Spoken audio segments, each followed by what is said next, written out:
Il y a un problème, c'est qu'on traduit le mot Israël en français, on l'écrit I-S-R-A-E-L. C'est une erreur de l'écrire avec un I, parce que c'est pas la prononciation I en hébreu, c'est Aleph, Aleph Yud, I.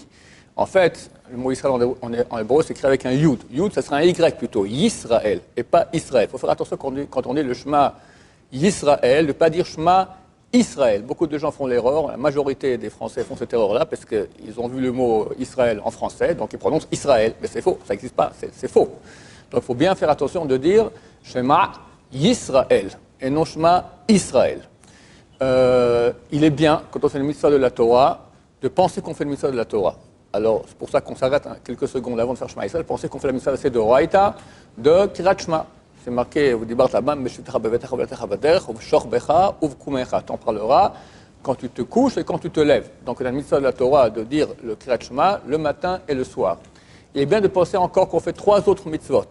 Celle de l'unicité d'Hachem. Shema Israël Hashem Lakol Hashem Echad, que Dieu est un. C'est une mitzvah, d'accord, de la Torah. Donc, on appelle ça Yichud Hashem. Encore 2 mitzvot et 2 premiers commandements. Je suis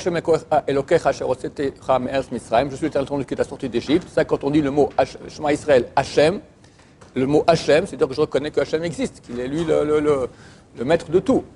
Elokeinu, qu'il est notre Dieu et il n'y en a pas d'autre. Ça, c'est le deuxième des 10 commandements. Elohim Acharim Alpana, tu n'auras pas d'autre Dieu que moi. Donc, c'est bien de penser avant, pas pendant qu'on dit, mais avant de dire Shema Israël, penser qu'on fait les 4 mitzvot. Le Kirat Shema du matin ou du soir, l'unicité de Dieu. Je suis l'éternel ton Dieu, il n'y a pas d'autre Dieu que moi.